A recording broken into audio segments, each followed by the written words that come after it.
Hey there everyone, it's Aaron with the Mind Half Full. I want to start off by saying that I am sorry for not getting anything out to you guys last week. I was down sick pretty good for about 6 days. I'm back in the saddle, so let's get to today's episode. I'm going to be changing things up with this video. I'm going to push the toxicity topic until next week's episode, and I'm going to dive into a heavier and what I feel is a more increasing issue, and that is mental health and suicide. A lot of men and women feel like they're carrying the weight of the world alone, and that's just not the case. It shouldn't feel like that, but I know a lot of the times it does. I'm just going to go ahead and jump into it. So this past Sunday, I went to my first concert up in Minot, which was Jelly Roll at the State Fair. And if you've ever seen him live, it's more than a show. It's raw, it's real, and it hits your soul. I mean, he talks, he goes off of, just singing in the show, and he gets real and he talks. He'll bring up his experiences, and then he'll engage with the crowd as well. Like I said, this was my first concert, and I'm really glad it was. That this is something that's going to stick with me for the rest of my life. But it showed me something that, I know is there, but I hadn't really thought about until, he took a pause and, said something, and it just caught my attention. In the crowd, there was probably 5 to 10, maybe even more. I mean, there's 18,000 people there, and I can only see what was really right in front of me there. But there was people that had signs, and there was messages about, somebody that had lost their life to suicide, or they had lost their fight with mental health. It was just powerful, and it was sad because, it got me thinking, you've got these fans there watching the show that are dealing with the loss of that loved one, but then also you've got that loved one that's gone. You're not only thinking about that family member's pain that's there, but then you're thinking about the pain that that person that is no longer there went through up until the point that they lost that battle. Like I said, that's just think about that. It's powerful. You've got the people who are dealing with the weight of that grief, and then the confusion of why did it happen? What could I have done more? And then just, the pain of what's left behind in the absence of that person. So, it really made me stop and think on the drive home, because, it was like a 3-hour drive home.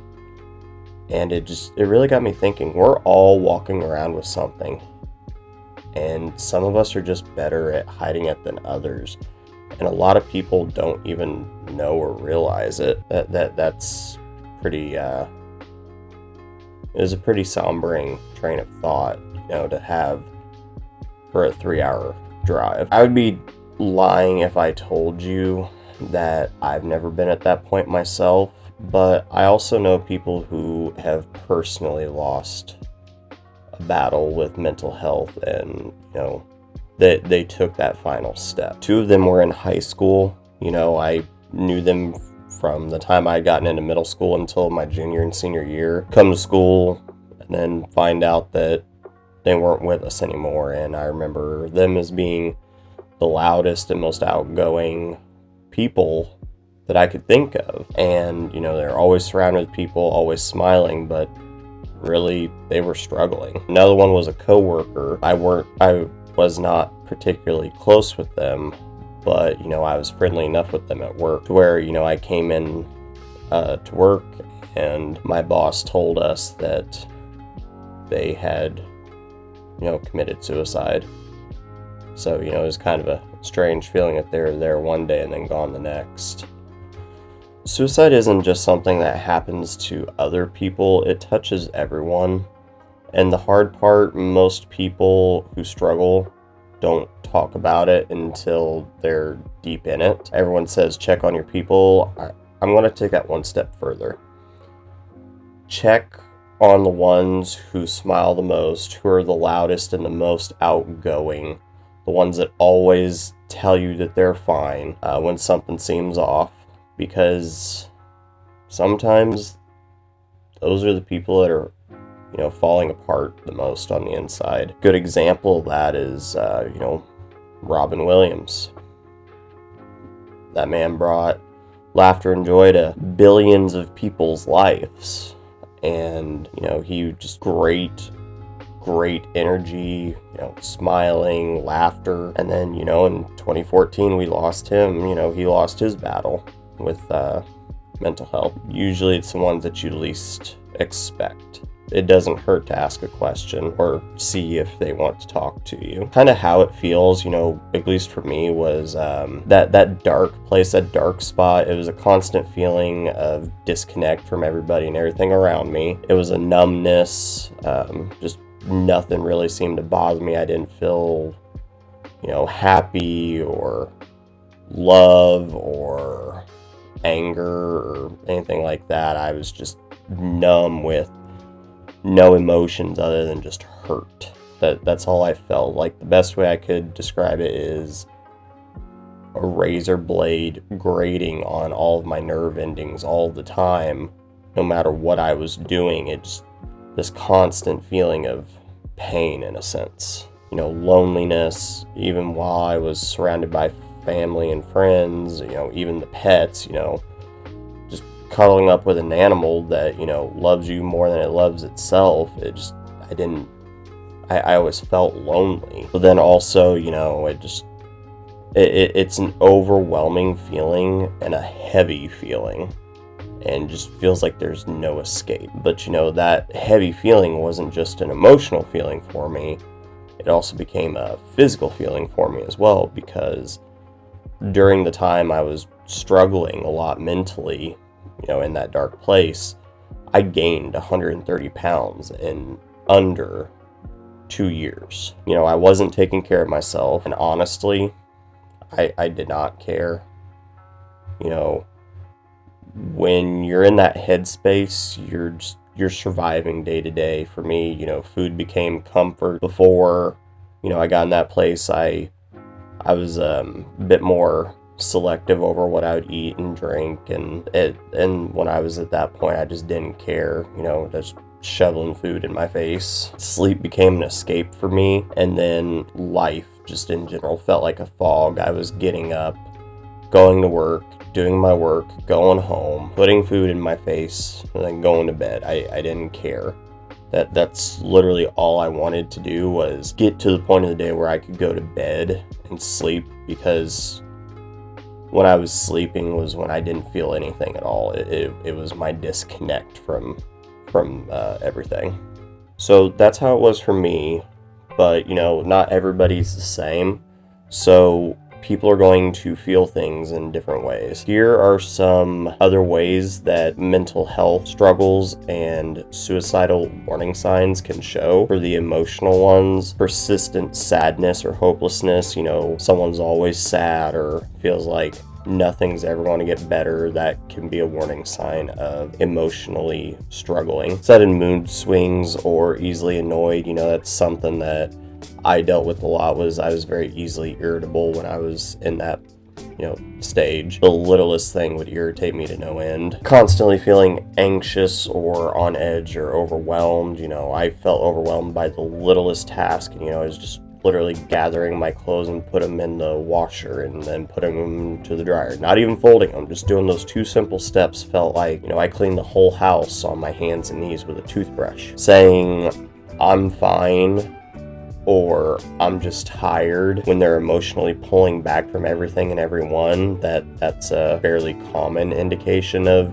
someone mentally going through something. Losing interest in things that used to bring them joy, hobbies that they've had for 5 to 10 years that they put a lot of energy and money into, one day they just stop doing it. That would be something that would concern me. Low self-esteem or feeling like a burden. If you ask someone what's wrong, they're like, oh, I don't want to burden you with my problems, or I don't want to be a burden. Then, that's probably a time you should say, well, no, you're not burdening me. I'm asking. I want to know. Please tell me. Isolating themselves from their friends and family, not being as social, and, that's a concerning thing, because you can have one of the most outgoing people, something happens, puts them in a different headspace, and the next thing you know, you'll go weeks or months without seeing them, that they're isolating, and that you need to find out why. That can turn into a serious thing when you're just left alone with your thoughts and no one there to interrupt those thoughts. Sleeping too much or not enough, sleeping 18 hours of a 24-day, that's not good, that's not healthy. But also going 2 or 3 days without sleep, that's equally unhealthy. Usually, in my experience, it's sleeping the day away. Not getting out of bed, that's a concerning thing. Overeating or undereating, and as I said, that was kind of my thing. I gained 130 pounds. Kind of that full feeling you get from eating kind of makes you kind of feel better in a way. I'm not really sure why, but I know that was kind of like my thing too, is just that full feeling made me feel not as empty, I guess. Substance abuse it would definitely be concerning if someone that, never used any type of altering substances started using them. You've got to ask yourself, why did you change that behavior? That's something I would say that you definitely want to pay attention to and try to help and intervene on that as soon as possible before it takes a worse turn. And then not taking care of their hygiene or caring about their personal appearance. If you have someone that is like the most cleanest, sharpest looking person and then something happens and all of a sudden they just come in, not showered, clothes are, messy, hair, beard, nails, like it can be any change in their routine that's, just not like a once or twice thing, but like an ongoing thing. Something happened and it's causing them to not care. That is a pretty good indication that there is a mental struggle going on there, and you should ask what is going on. So now I'm going to move over to some of the suicidal warning signs. And this is one it's a very touchy subject. It's a very heavy and unpleasant subject. Talking about wanting to die or to not be here anymore or go to sleep and, never wake up, that's a fairly alarming warning sign that someone is suicidal, and there needs to be some sort of intervention to try to get them out of that headspace. Expressing hopelessness about the future, if one day they go from talking about, in 5 years I want to, have a house, have a wife, have kids, have the car of my dreams, to all of a sudden, no, I don't think that's ever going to happen, or yeah, I can't see it, or something like that. And it's, kind of like an ongoing behavior, so to say. That would concern me, and I think it should concern you, because to me that says that they're no longer thinking about the future. They're just trying to get through the next day and the next day and the next day. And when you're taking it day by day like that, really don't know what's going to happen the next day. I would say something, speak up. Saying things like everyone would be better off without me, or I just want the pain to stop. From my point, if I heard someone say that everyone would be better off without me, my response to that is, no, we wouldn't. We would be worse off without you. You not being here is a big deal. You want to try to combat that mentality there. Try to get them away from thinking along those lines, and try to, reinforce that you are there for them and that, you care about them. These next 5 are probably what I would say would be the biggest and most concerning red flags, just from my point of view. Giving away possessions, something that someone's had for years, or it's all they talk about, or they went through a lot to get it, and then one day they're just like, you have it, I don't care. That's concerning, because they're giving away things that are important to them, but in a way they're also making it easier for when they do intend to complete that step, that there's less for their family to clean up by getting rid of possessions, pets, things like that. Saying goodbye to loved ones and making final arrangements. I'm not saying that making final arrangements is a bad thing per se. I turned 30 this year. A couple conversations with family members, because I could get in a car wreck tomorrow and not make it, And then if you don't have a will made, I believe it's called probate court. Basically, the state takes over your assets and your estate if there's no legal binding will in place. That's one of those things to think about as an adult is, if something would happen, do I have these things covered? Because then it becomes a real big hassle for your family in the court system. Someone that's, never talked about it or expressed it or any interest in it or anything, all of a sudden makes a will and just shows up with it and starts telling, loved ones, if I don't see you again, just know that I love you. Or that would definitely make me raise an eyebrow and ask, are you okay? It's a little out of character for you.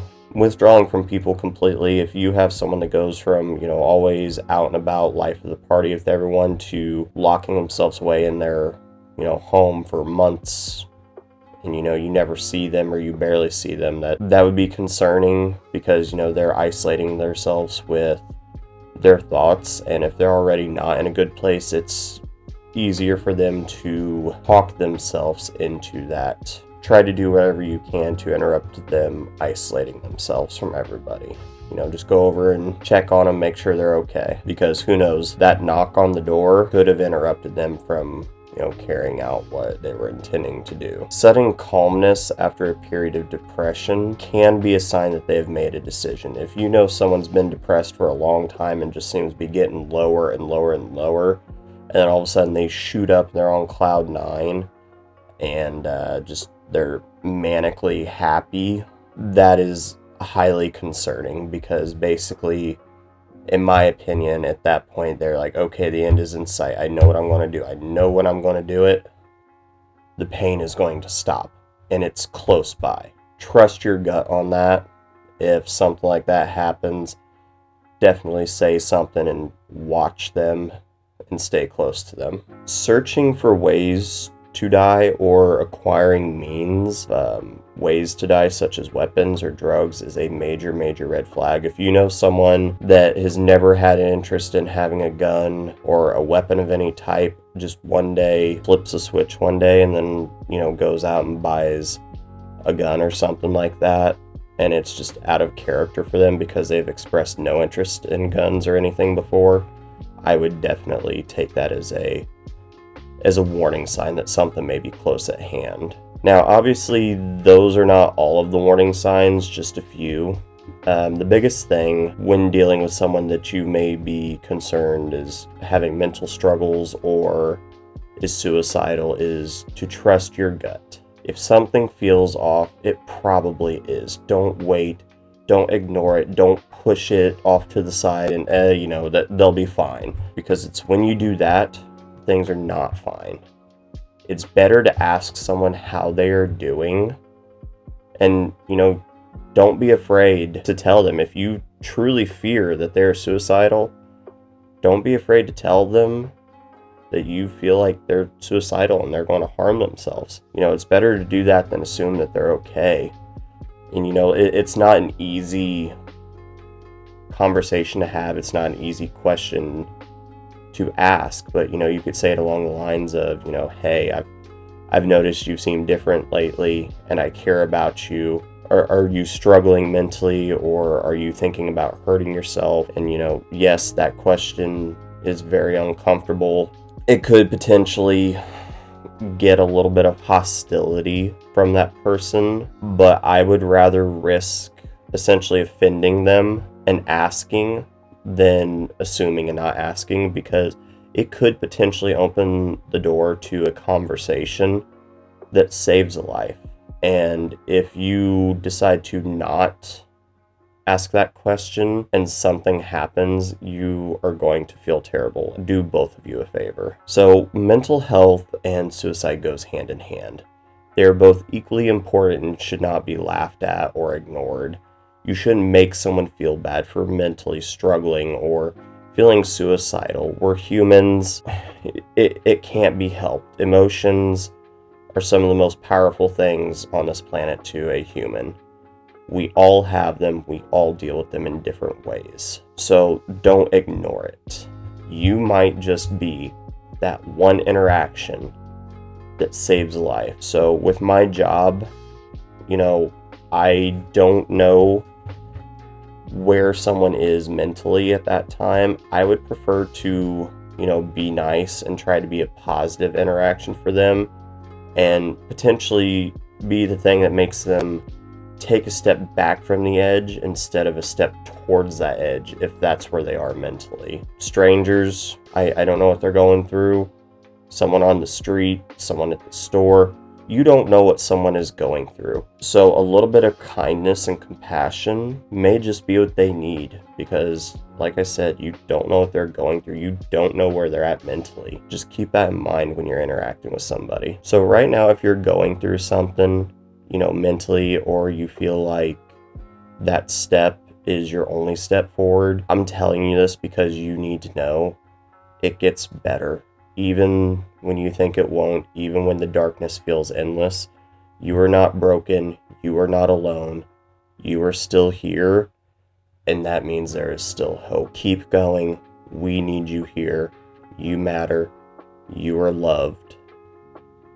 Don't do it. So I'm going to go ahead and round this out. Next week's video, I will start with the toxicity.